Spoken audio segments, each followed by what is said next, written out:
Hey everyone, welcome to another top 10 list, or in this case, a top 20 list of the best Survivor players that never won the game. Sorry, losing my voice a little bit, but I've done a lot of top Survivor lists. I've done like my favorite winners. I did a ranking of all the winners, my favorite runner-ups, jury speeches, like moves in the game, and future seasons I want to see. I've done a lot of like my personal favorite players. But these are the best players, I think, who've never won the game. Because usually when I talk about my favorite players, a lot of them have won the game. Like when I talk about like a Richard Hatch or Tom Westman, or I talk about Yul Kwan or Jeremy or Tony and Poverty, like Boston Rob, like these are all winners. And they're some of the best players to ever play the game of Survivor. But instead of not talking about them, I'm going to talk about the top 20 best players who never won the game. Yes, so they never won. No matter how many seasons they played, they never won once. So let's get to it. Contender number 20 is Reynolds from Survivor Caramel. Reynolds was a very good player. I have a strong feeling he would have won the whole game if the favorites didn't come back. Or favorites. The fans versus favorite. The favorites casting this season was a little odd. Like, barely any of those were favorites. Like, I guess Corinne was a favorite. John Cochran was not, but he became one after the season because he was great in the season. Malcolm was a favorite. I guess Andrea was a favorite. That's it. Like, not a lot of them, barely any of them were favorites, so I don't know what the hell most of them were doing there, but John Cochran played the better game, and of course he won. But if the favorites didn't show up there, like it was just a normal season with new players, I feel like Reynolds would have won the game.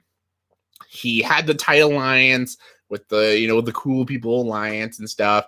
He found 2 hidden immunity idols, and he also won quite a few challenges. Like, he's not like the best player, but he was still a very good strategic player, and he had a very good social game. And I actually feel like he would have done extremely well, even when all the odds were like against him. He still made it decently far. I think he made 4th member of jury. Like, he still made it pretty decently far, but I feel like if there weren't favorites, he would have probably even won the game. Number 19, Lex from Africa. Only in Survivor Africa. Only in Survivor Africa. All-Stars, Lex is very bitter, and I don't think he's that great. The funny thing is, though, the way Boston Rob plays the game in All-Stars is almost exactly how Lex plays the game in Survivor Africa. I actually think Lex plays the best game in Survivor Africa.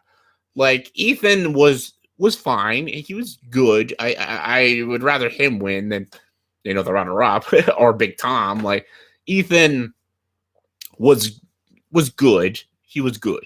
Lex was the best player. He had a wicked social game, and he had a very good strategic gameplay in the way he can manipulate people and control the game. He made it very, very far into the game, and I feel like if he made it to the end with Ethan, he had a really great chance of winning the game. So I think Lex's game was really well done. Mostly just in Africa. All-Stars, not so much, but Africa, Lex was really great. Number 18 is Terry Deeds in Survivor Exile Island.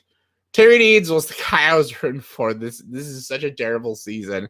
And he was the guy I was rooting for. He was the saving grace of the season. He came back in Second Chance, and sadly we never got to see his gameplay because he had to leave because his son was in the hospital, so it's very sad for Terry. I really would have loved to see what his gameplay would have been like in Second Chance because he didn't last that long because he had to go home. But in Exile Island, he rocked it, man. Like, he found the one and only hidden immunity idol, and he won almost every single immunity challenge all the way to the very ending until he lost the final immunity challenge and made the final member of jury. I think if he went to the end with either Danielle or Aris, he jury sweeps. That whole jury would have voted Terry. He was locked to win. I hated that season so much. And I was rooting for Terry to win. It would have been like a Worlds Apart. Like, a Worlds Apart had so many shitty players, but Mike was the saving grace, but at least Mike won, and that made the season really great. I feel like Exile Island could have been great if it had a happy ending and Terry Deeds won, but then Aris won. Terry Deeds, though. Love Terry Deeds. Number 17, Ozzie for Cook Islands in South Pacific. Ozzie's played 4 times. 2 out of the 4 times, not so good. He wasn't that great in Micronesia. He was really not that good in Game Changers. But Cook Islands, he was really good. He was a great provider for the tribe. He was a physical threat. He had a pretty okay social game. He was a little socially awkward. He lacked a little bit on the strategic side. He still was a very good player, and he made it to the end with Yule, but Yule rightfully beat him. South Pacific, he was a lot better. If he went to the end with, like, if it was Sophie, Coach, and Ozzie would have probably won easily. I actually liked Coach's. Coach is more of a comedic guy for me, but I never really liked Coach's gameplay in any of the seasons except South Pacific. But Ozzie would have easily beaten him. Ozzie had the social game. He had the physical game. He even had a pretty decent strategic game. Ozzie was a legit physical competitor, and I actually like him a lot more than like a Malcolm. Malcolm's okay, but Malcolm is not a very smart player. Like a lot of people say he is. Like people have Malcolm at a very high standard, and I don't think he's that great. Ozzie's good though. I like Ozzie. Number 16, Amanda. Amanda from China and Micronesia.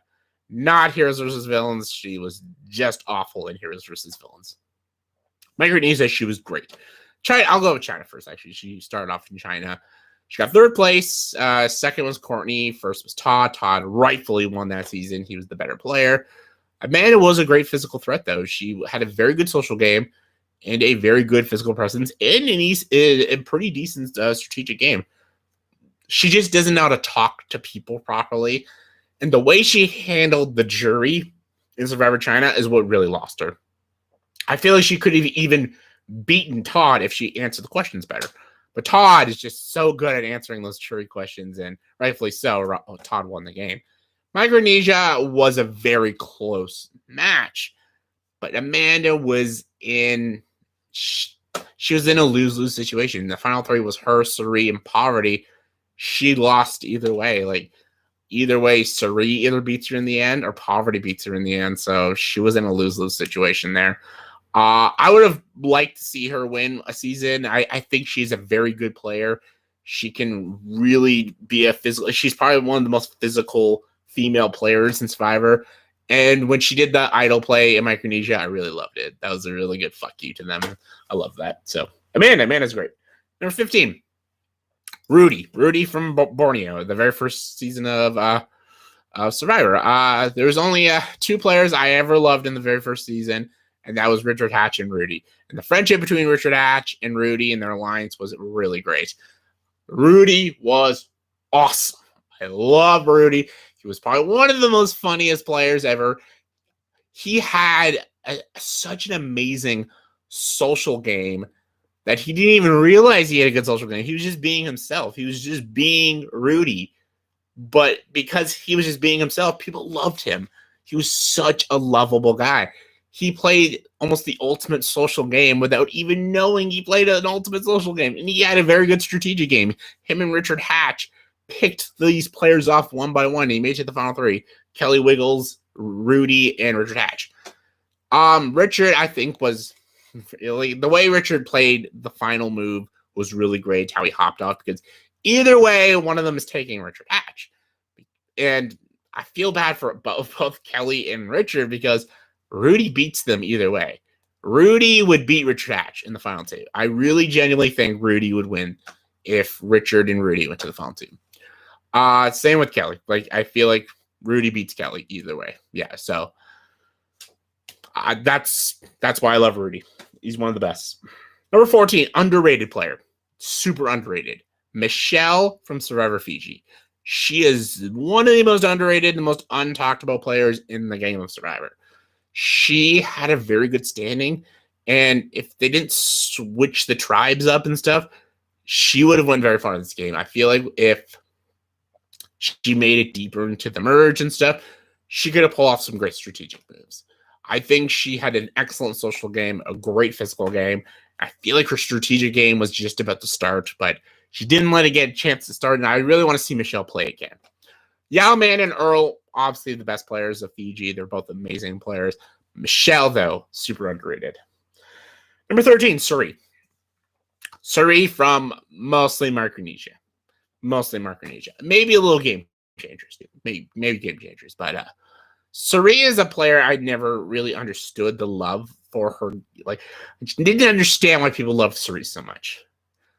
After rewatching it, when Winners at War came out, I rewatched pretty much all the seasons of Survivor. I understand now why people respect Sire. Because I like a strategic powerhouse player, and I love the physical players, and I love those dominant players. And Sire never came off that way. However, when you watch her game, not in Exile, and she's just dreadful in that season, but Micronesia, she has a lot of power and control. Her and Poverty run that season. And I stand by, like, yeah, she beats Amanda. I would have loved to see Poverty and Sire go to the final two. I think Poverty still beats Sire because Poverty would get Amanda's vote. But it would be a very, very tough decision. I think Sire has the greatest social game in all of Survivor. She knows how to make friends, knows how to build alliances, and knows how to take power away from a very powerful player.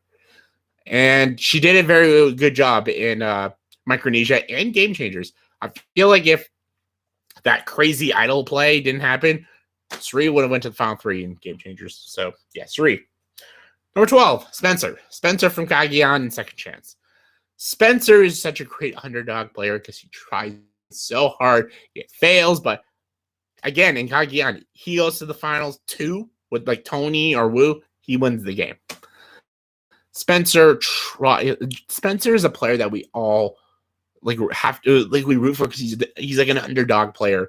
Like, he just constantly gets shut on the game, but then he fights tooth and nail to stay in it by winning challenges, finding idols, and digging his way to the freaking finals. He almost came close to winning Cagayan. Same with Second Chance. Second Chance, I really liked and appreciated his gameplay. Sadly, there's just two other better players that season, but Spencer still is a great player. I love to see Spencer again. I think he's a terrific player. Number 11, David from Millennials versus Gen X. Sadly, David didn't have that great gameplay in Edge of Extinction, but Millennials versus Gen X, he was really solid. He was very, very, very good in that season.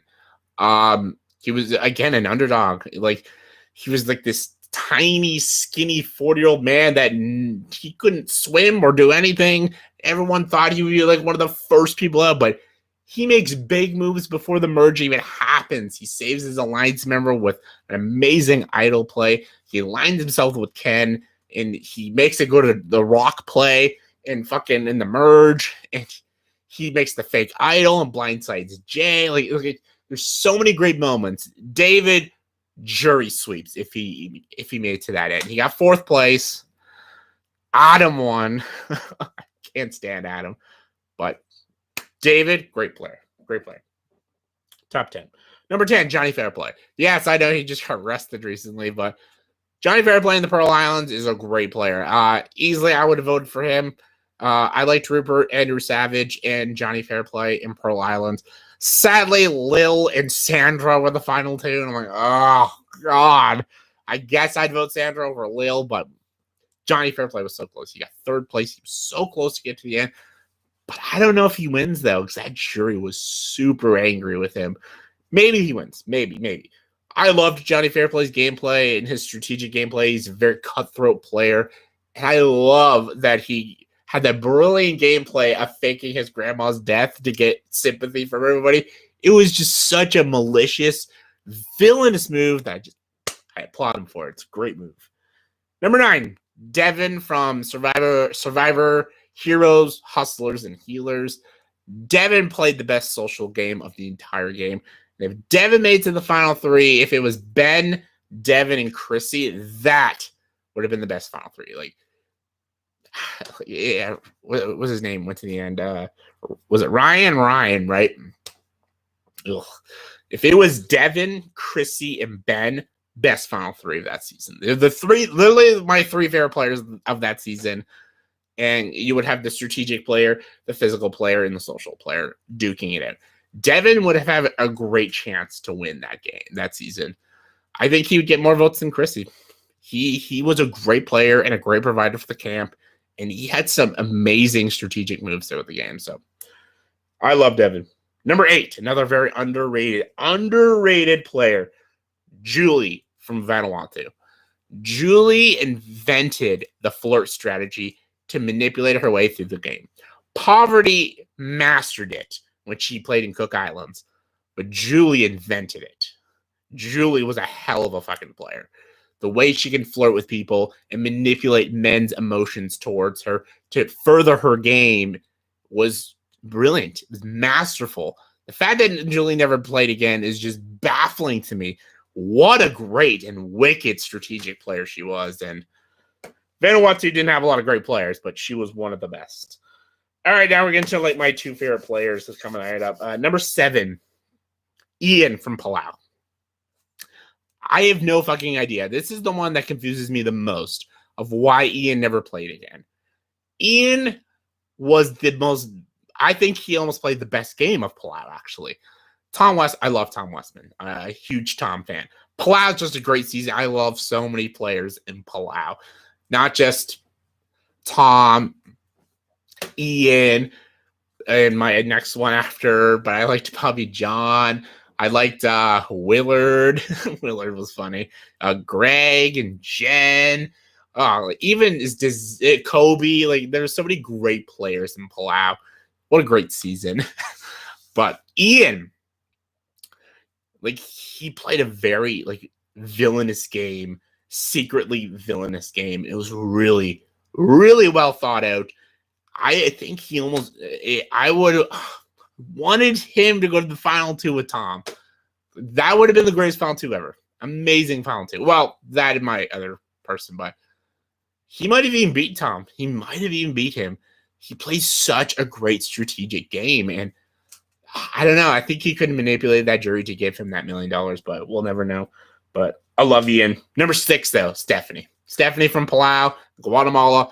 The reason Stephanie gets the edge over Ian is because she played back-to-back seasons, and back-to-back seasons, I loved her both times.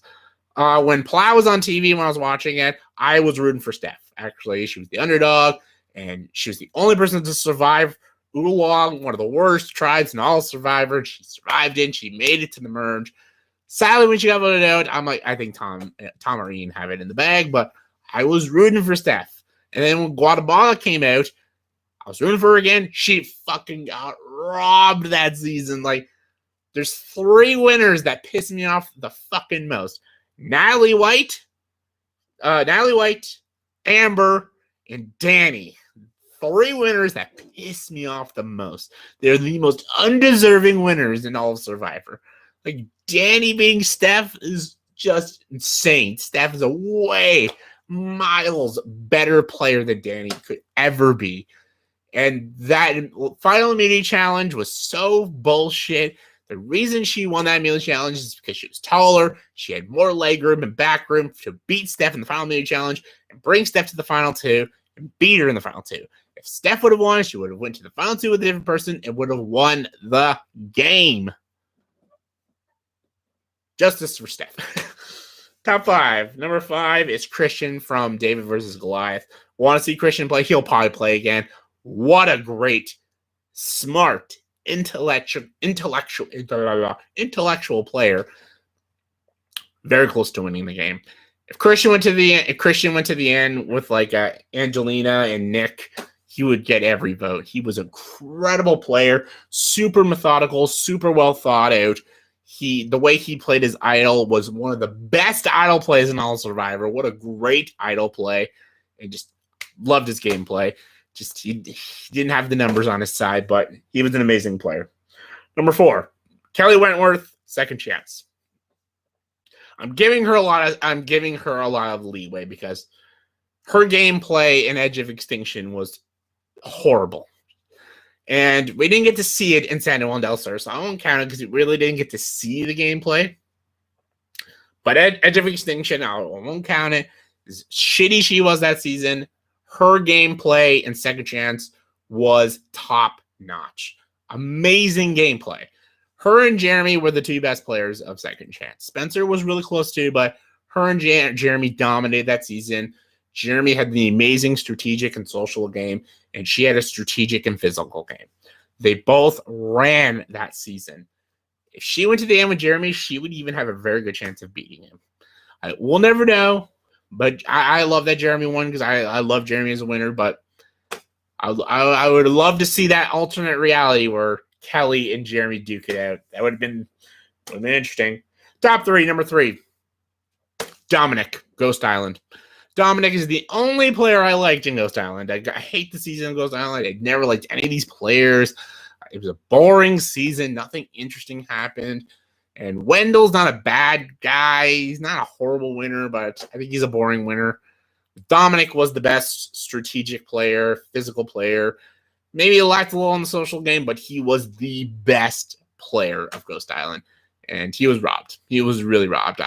We'll see Dominik again for sure. Everybody wants to see Dominik again, so he'll come back and hopefully he'll win. Number 2, Russell Hands. Russell Hands from Samoa and Heroes vs. Villains. I'm subscribed to Russell. I've even talked to Russell in person.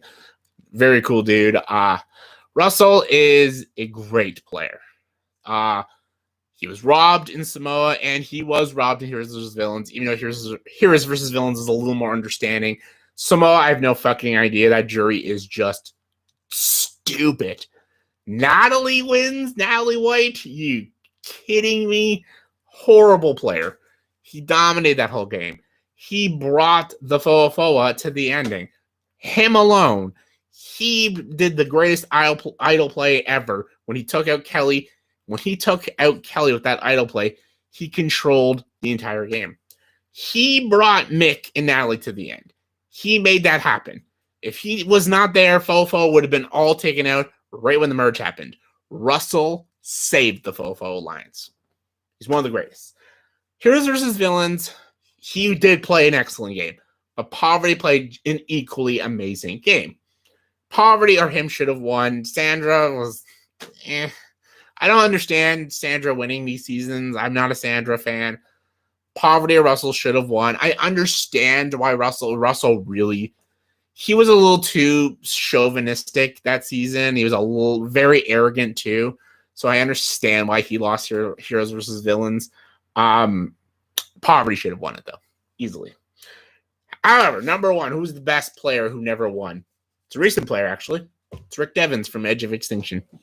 Rick Devins is an incredible player.